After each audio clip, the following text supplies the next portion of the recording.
कोई नहीं करती? अच्छा तुम करती हो, चलो अच्छी बात है। बाकी की माताएं बहनें क्यों नहीं करती? भगवान से लड़ाई हो गई का, गोलीबाजी चल गई। तो उस दिन हमने बताया था कि भगवान का पूजन करना, भगवान के मंदिर में जाना अति आवश्यक है। देखिए अब जुनाई के हमने देखिए पूजन करने जाओ तो पूजन करने की जब बात आई है तो आजकल क्या देखा है हमने ज्यादातर माताएं बहनों में कि पूजन करने जब जाती हैं माताएं बहनें तो भगवान के सामने तो हाथ जोड़ के खड़ी तो हो जाए, लेकिन क्या कहती हैं, भगवान बागो काम ऐसो बिगड़ जाए तो हम 11 रुपए प्रसाद अब ही बांटेंगे। ज्यादातर यही होता है, लेकिन ऐसा नहीं होना चाहिए। भगवान के मंदिर में जाओ तो भगवान के मंदिर में भगवान के सामने जाकर के कुछ ऐसा मांगो जो आपका भी भला हो और दूसरों का भी भला हो। एक नई नई बहू थी और नई नई शादी हुई कि आई थी, तो बताया कि रोजाना पूजा करती थी। अब देखो रोजाना पूजा जब करती तो बताया कि उनके पति जो थे वो पति मन में विचार करने लगे तो रोजाना पूजा करे मेरा तो न जाने भगवान से काम कल परसों शादी हुई कि आई है, लाओ हम देखेंगे पूजा करते तो करते कैसे। तो उनकी पत्नी गई आरती को थाल संग लेके गई और वो अगरबत्ती जोड़ी और जोड़ के तुलसी मैया के पास में बैठ गए और तुलसी मैया के पास में बैठ गए। उन्हें एक बात कही, जवाब दो तुलसी मैया, आज अगरबत्ती घुमाई की बोली, अरे हम तो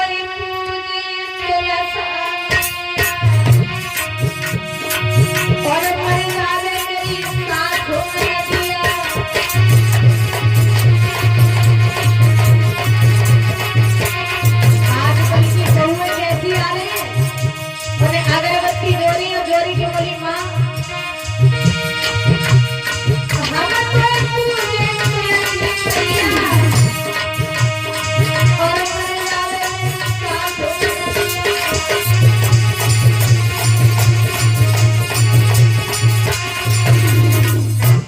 पति ने सुना तो पति सोच लगो कल परसों शादी हुई कि आई है, अच्छे तरीका से काउ जानती हूँ ना तो सबे मारे डाल रही है।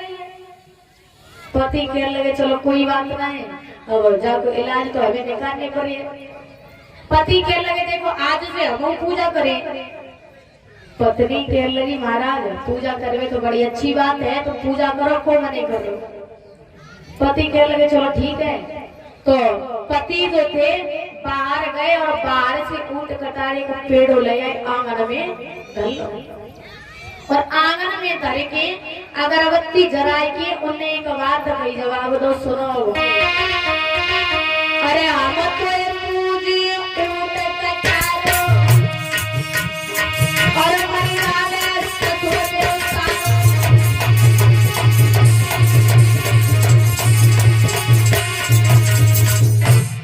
जवाब दो हम कोई पूजी ऊंट कटारो और मर जावे ससुर मेरो सालो। पत्नी सोच लगी अरे जो तो हमें 50 कदम आगे हो ही गए। पत्नी सोच लगी अब करे तो करेगा। तो देखा होगा स्त्रियों में कुछ गुण होते हैं। आपको पत्नी कहने लगी महाराज देखो हमारे पेट में दर्द हो रहा, तो पति कहने लगे चलो कोई दवा ले। पत्नी कहने लगी महाराज ऐसो दर्द ना जो दवा से ठीक हो जाए। बोले ठीक है ऐसो दर्द है।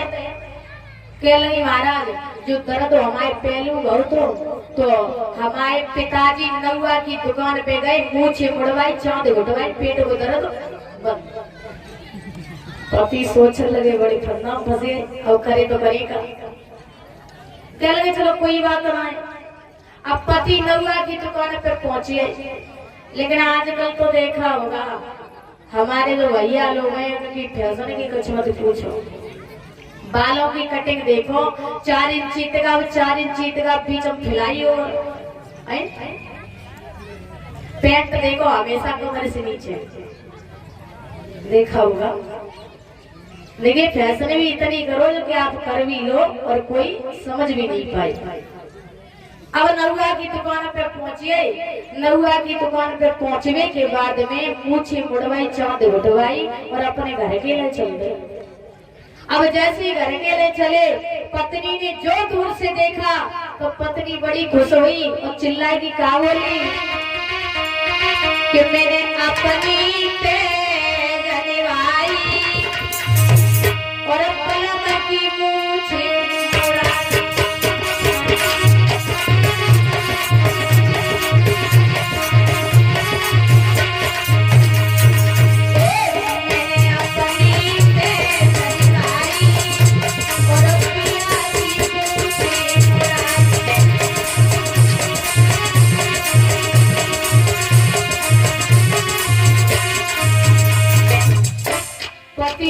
इतने शब्द सुने तो पति कछु नन्हे घोपड़े के कह लगे आज हम तो ये देख ले।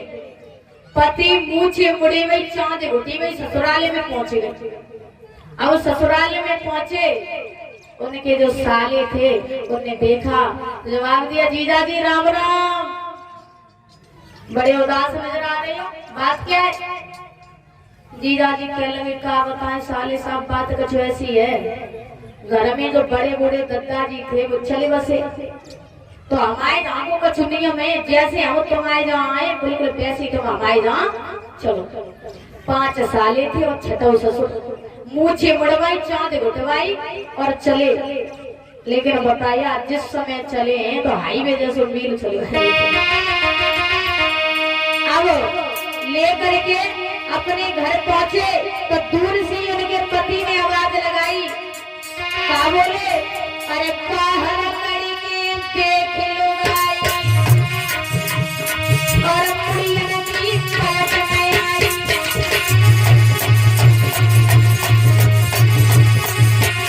दूर से चिल्लाई, क्या बोले?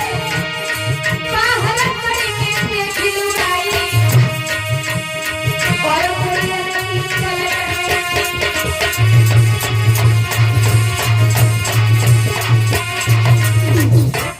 पत्नी को जो आवाज लगाई और उनकी पत्नी ने अपने भैया को और अपने पिताजी को देखा तो दोनों हाथ जोड़ ले।